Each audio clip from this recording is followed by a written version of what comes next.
This is the first time Jesse Amato has been to soccer practice since he nearly died here in January. I was playing futsal like I usually do on every Wednesday night, and about 5 minutes to go for the match, I dropped, knees buckled, and I collapsed onto the floor. What I suffered was a sudden cardiac arrest. Jesse was rushed to Royal Melbourne Hospital in a critical condition and placed in an induced coma. I've always stayed quite fit and active, and to hear that I had a heart episode being a cardiac arrest was just beyond belief. Jesse's doctor says it was the quick actions from off-duty police officer Todd Fowler that made the difference between life and death. I realised he was unconscious because he just wasn't responding at all. After about 30 seconds or so, it was pretty clear that he wasn't going to wake up. If it wasn't for Todd recognising that I wasn't showing any signs of life and I needed CPR, I wouldn't be here right now. Every year in Australia, about 25,000 people have a cardiac arrest, but it's estimated that as few as 10% survive. Experts say there are two things that make a big difference when you go into cardiac arrest: CPR and a defibrillator, otherwise known as an AED. When I meet somebody who's survived a sudden cardiac arrest, the underlying theme of the conversation is really gratefulness and that acknowledgement that we are the minority.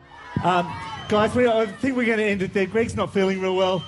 The original Yellow Wiggle, Greg Page, is part of that lucky 10%. He went into cardiac arrest while performing at a bushfire relief concert in January last year. Now, he's on a mission to help more people survive.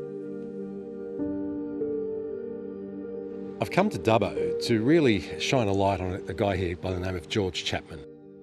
He has almost single-handedly, but with the help of the community, gone about installing 150 AEDs in the town of Dubbo, and that's just incredible. It is a life-saving machine, there's no risk about it. So don't hesitate to use it. So all we have to do is put it in the cabinet and we're ready to go. I would like to see defibrillators in every heavy traffic area in every town, no more than 2 minutes apart. Thankfully for Greg, when he went into sudden cardiac arrest, there was an AED and someone who knew CPR. The thing that really saved my life was somebody identifying that I wasn't breathing. Thankfully, somebody recognised that. They called 000 straight away and started CPR immediately. The venue that I was at, Castle Hill RSL, had an AED. Thankfully, somebody retrieved that. They placed the pads on my chest, shocked me a couple of times and brought me back just in time for the ambulance crew to turn up and do what they needed to do. The AED played a critical role in my survival. If you think that the defibrillation has to happen within the first 5 minutes, that only gives you 2.5 minutes to go get the AED and 2.5 minutes to get back. If there's no response, you need to check, are they breathing? Brian Haskins is a lecturer of paramedicine at Monash University. His research shows when the public is confident administering CPR, lives can be saved. But access to defibrillators can be an issue.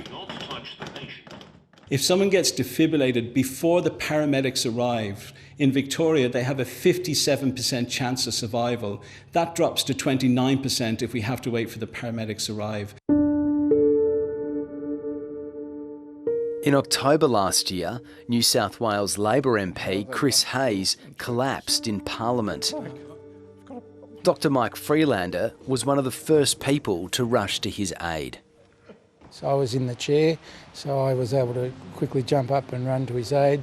The staff were able to get the defibrillator, which was in the House of Reps, bring it straight here. So things did work pretty well, and luckily Chris is okay. But we do need, I think, in the building, maps of where the AEDs are. Yeah, we just need to make sure you've got your airway.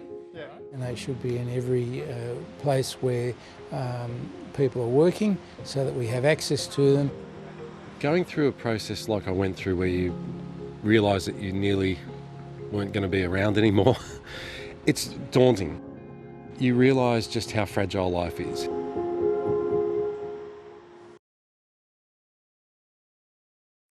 Hi, I'm Lee Sales. Thanks for watching this story. If you'd like to watch more of 7:30's stories, they are on the left of your screen. And tap on the button below to subscribe and get the latest from ABC News.